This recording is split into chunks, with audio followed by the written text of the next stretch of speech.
Hey guys, welcome back. I have one of the sides of the Tato cabinet on my stand. I just want to start getting the bodywork started on this. I'm really busy this week. I have knee surgery on Thursday, so I'm trying to get a bunch of stuff done this week before Thursday, Monday. So not gonna be a real long video tonight. I patched in 4 holes that were here. I did start a TikTok channel, whatever you want to call it. The link to it is in the description of my channel. When you go into the description and it says what my channel is about, it's in there if you guys are interested in checking it out. What I'm going to be doing is short videos on there, just a quick tip of the day. So it's just going to be a couple minute long video showing like one tip here, one tip there. For instance, I showed how I use short strand fiberglass to fill in these 4 holes. But anyways, what I plan on doing now is getting the mud buster, and we are going to knock this side down. The edges are frayed up, are curled up, which is normal for this style cabinet. They all do it. But we're going to knock this down, and then the holes are already filled in on this side, and then probably knock down the other side. So once we knock it down, we'll see what we have to do as far as body work. It doesn't look like there's going to be a ton of body work on here. It looks fairly good. The edges, we'll see how those turn out with the mud buster. So I need to get my sander hooked up to the vacuum. It's going to still be messy. The vacuum system doesn't work really well with the mud buster because it takes so much material off so quickly that it can't keep up with it. But it works great for all the other sanders. That's just one of the downfalls, but it is what it is. So let me get set up. We'll knock this side down. We'll see what it looks like. I'm gonna have to get some orange paint, and I have some orange paint, automotive paint. It's called Harder Orange, which is like the cabinet up there. See how orange that cabinet is? And this is more of a muted orange. So what I'm gonna do is I'm gonna take some of that orange paint, and I am going to add blue to it. By adding blue to the orange paint, it's going to mute the color down, and I'm hoping to get it more of this color orange. And then I'm going to take red, yellow, and blue and try to come up with a brown for this. Keep in mind, I'm trying to make colors that are non-metallic colors because it would look pretty stupid to have metallic paint. And I'm going to be, we're going to be making stencils for this again. And I know where I screwed up on the other ones. I'm going to fix that on these cabinets. This one is going to get painted by itself, and then I'll do both alpine ski cabinets at the same time. So let me get set up here. Let's knock this down. It should only take not even 10 minutes probably to knock this side down.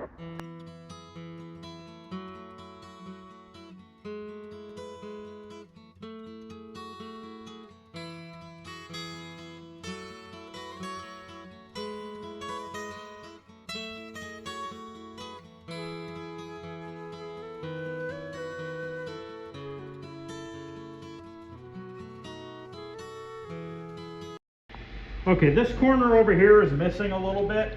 It's not horrible, but I want to strengthen it up. So we'll put a little bit of the short strand fiberglass in that corner.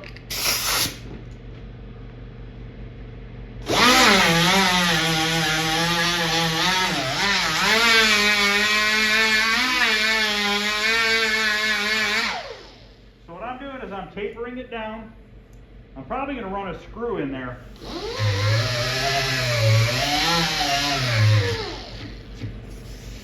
Actually, let me think here.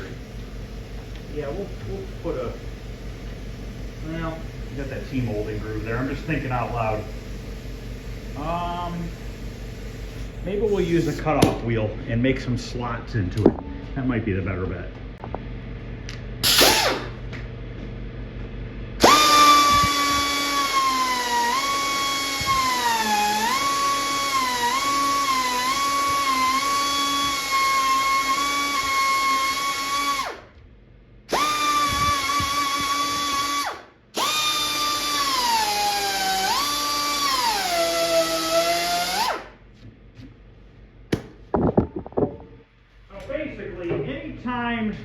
Any chance that you could give yourself something to bite into. That piece is loose right here.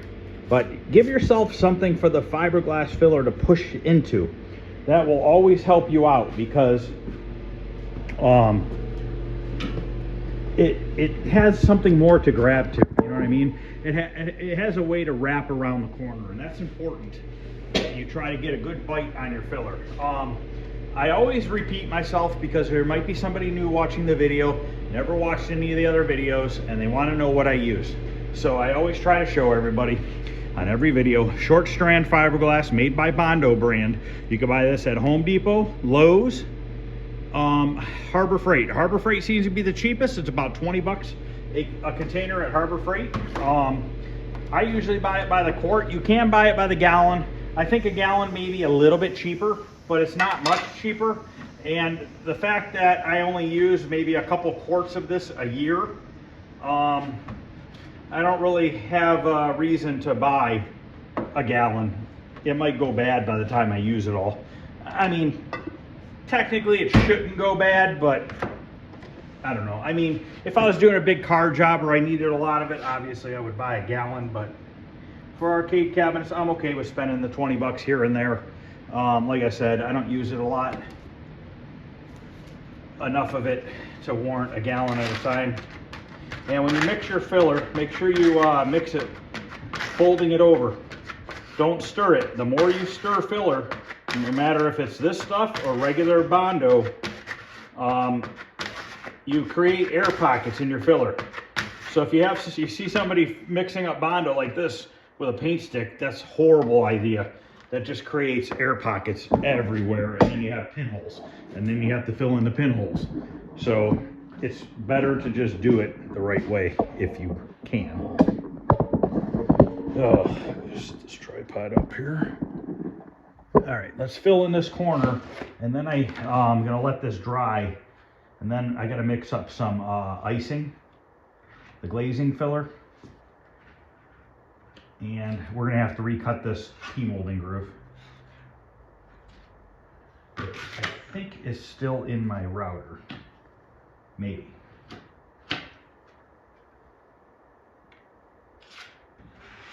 So we obviously don't need it way out there.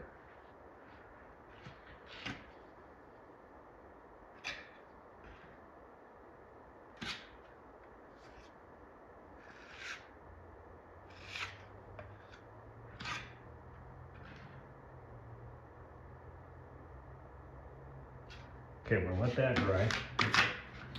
On my Space Firebird that I am working on, I kind of hit a roadblock with that, guys. I cannot figure out why when I plug in the ribbon cable, the screen turns red. I also cannot figure out some of the sounds are not working. And also the starry background is not there. So I don't have the equipment to go deep into fixing circuit boards, nor do I know how to do it. Could I figure it out over time? Yes. I don't know if it's something worth it or not, but anyways, so I called Eldorado Games to see if they fixed those boards. They did not. He's like, call Mike's Arcade, and I'm like, oh yeah, I totally forgot about Mike's Arcade. So I called Mike's Arcade, and I talked to a gentleman there. He messaged Mike, and Mike said, yes, he will work on it for me. So I am going to mail the board to him probably next week when I get done with surgery on Thursday. Probably the beginning of the week, I'll go to the post office and I can get that mailed out to him. And hopefully he can fix it. I mean, it's mostly working. You know, if you don't plug in a ribbon cable to the soundboard, you have the game playing without the starry background, but I'm missing sounds too. So I socketed all the chips on the soundboard, so at least that's done. I checked all the chips that I could check. Everything seemed to work fine. The ones that I couldn't check, I swapped them for a new chip, and the new chip still acted the same way. So I don't think at this point it's anything on the soundboard as far as, well, you know what, there is an EEPROM on the soundboard, and maybe that is fucked up, and that needs to be reprogrammed. And there's also EEPROMs on the video board on the main board stack. So chances are it's probably, you know, it's going to need some reprogramming and stuff, and maybe a few chips here and there. I don't think it's going to be horrible to get it the rest of the way working. I just don't have the ability to do it. I was looking at the main board today. Somebody had swapped out a couple chips here and there, and they made their own sockets for it, and they look kind of crappy. And I noticed that some of the chips, when you wiggle them around, the screen kind of gets a little screwed up and back. So I'll probably have him just resocket what needs to be resocketed on the main board. I didn't do any of those sockets on that board, except for the Z80 chip. I did resocket that. But all the rest of that main board, I didn't even screw with it. But that's pretty much that. I'm hoping that he can just fix it and I get it back and put it in the cabinet. We can finish the game and put it all together and be done with it. I don't know what his turnaround time is. I'm sure he's probably extremely busy doing a bunch of stuff. But when I get it back, I get it back. It is what it is. Not a big deal.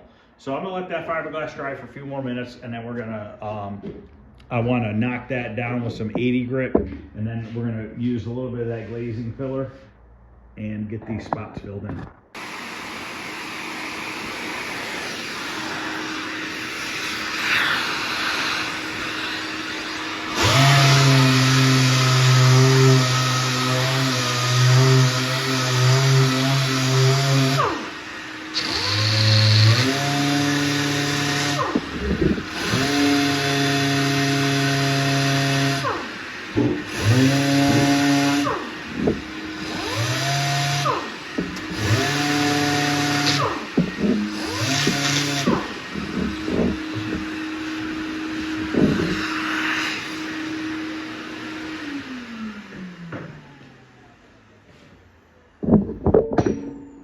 Okay, now we're going to mix up some of that glazing filler that I always use. Once again, buy this at O'Reilly Auto Parts. It's about 20 bucks a tube. Comes with the hardener. This is just a bigger hardener. Comes with a small size hardener like this. Same hardener. And we're just going to mix up some of this, and we're going to fill in the little nicks and scratches. Let it dry, sand it down, and this side should be ready for primer, really. The cabinet's in pretty decent shape. I'll do the other side off camera, and then before we sand the front down, tomorrow night we'll sand the front and do a little bit of other stuff. Maybe we'll mix up some of the paint so that we could try to match the color that's on the cabinet before I sand it off of the cabinet, because it'll be a lot easier to try to match it to an original panel. I mean, I'm not guaranteeing I can do it, but we're going to try.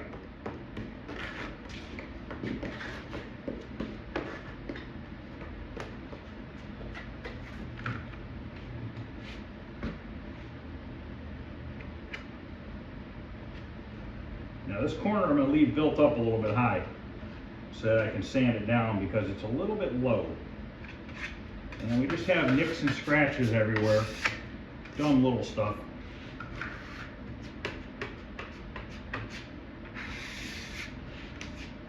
And this stuff, I'm going to sand this with 180 grit, because there's really no point in using an 80 grit. The 80 grit's a little too aggressive, and we're putting it on real smooth, so that lessens the sanding process.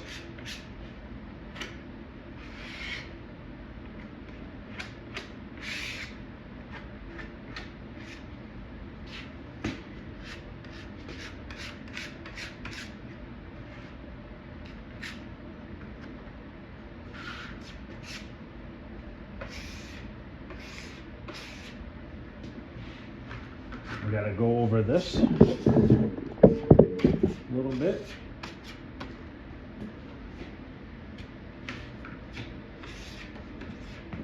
And of course I got dirt in it. Should have cleaned my board.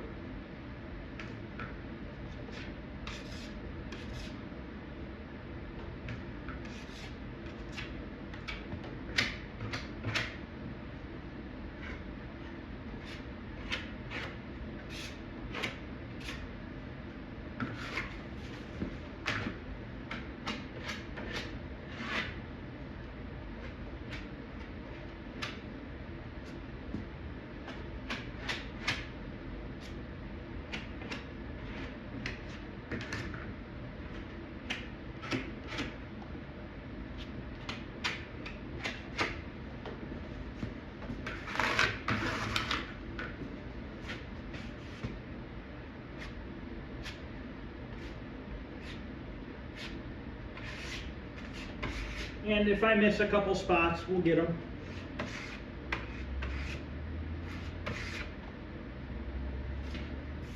Even around the holes are pretty good. Usually they're sunk in real bad, but not on this cabinet. Or maybe it's just the ones that I buy. I like to buy pretty junky stuff.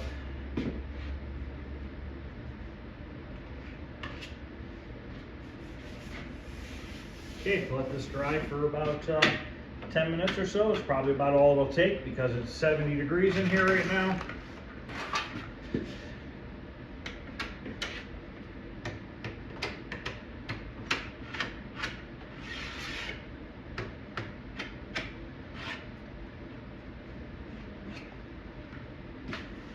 When I come back, I'll be using 180 grit.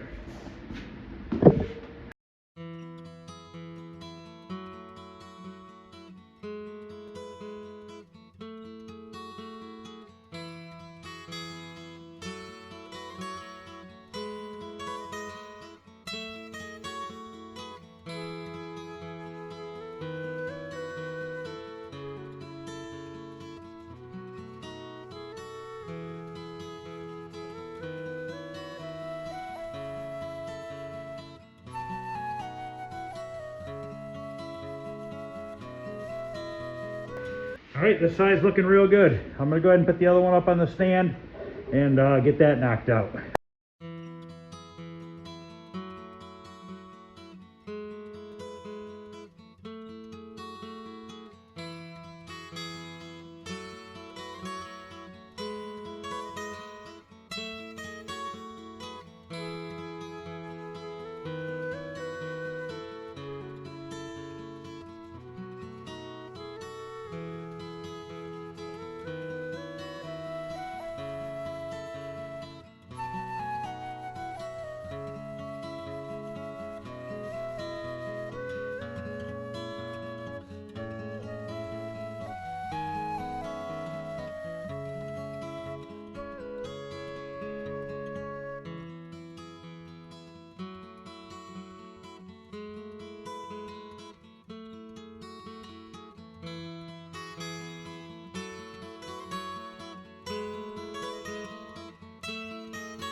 All right, guys, that's gonna end this for tonight. Both sides are ready for primer. Tomorrow we'll mix up, see if we can mix up some brown paint, see if we can dull down the orange, because it's that color orange on that cabinet. I want to make it more like this orange. We'll mix up the paint. We'll do the front panel, speaker, and the top. I gotta get some wood for the bottom. Won't be doing that until next week probably. But it's going along real good, really. I probably won't be primering until hopefully next week, depending on how long I have to sit around for. I'm not sure yet. Yeah, everything's going pretty good. We'll just try to get a bunch more panels done tomorrow so that it's pretty much ready for primer after that. Once again, guys, if you wouldn't mind, if you guys are on TikTok and wouldn't mind following me, I'd really appreciate it. So if you get a chance, go into my description of my channel, and the link is in there. I think it's in another, I think I put it in another part too, where it says share a link. And then I also did, I forget, I put it in like 3 different places. So, all right, guys, well, that's gonna end. This is gonna be part 2 of the Frontline restoration. Tomorrow, like I said, we're gonna try to get the rest of these panels all done, minus the base. Got to get some wood for that. And then we'll just keep working forward to getting this done. Once this one is done, I'm going to be doing the 2 Alpine skis, and then we will be making 2 Tato cabinets from scratch out of 3/4 inch black melamine. So if you guys want to see how those are made, I will do kind of a detailed video on it, or 2 videos on it, and tell you all the measurements and everything you need to know. I think you can get the side art or the side stencil from Arcade Cabinet Parts, or yeah, I think arcadecabinetparts.com or something like that. I think you can download the side profile and the other panels too. You can go to like Kinko's at, I don't know who has Kinko's, depending on where you live. We have a Kinko's about 40 minutes from me, and if you go in there, you can have them actually print it out for you onto a piece of paper, a big roll of paper they have. It'll cost you like 20-30 bucks to do it. I have done that in the past, but then you can just trace the side after you cut it out. You got to cut it out with scissors, but then you can trace the side onto your piece of wood. I already have a template of this, and it's made out of 1/4-inch Luan, so I can just clamp it right to my melamine and run my router around it. So I have quite a few stencils made out of 1/4-inch Luan from over the years of building cabinets for random people here and there. So, all right, guys, well, thanks for watching. If you wouldn't mind hitting the thumbs up, any questions or comments, feel free to ask. Other than that, I'll see you guys later. Thanks for watching.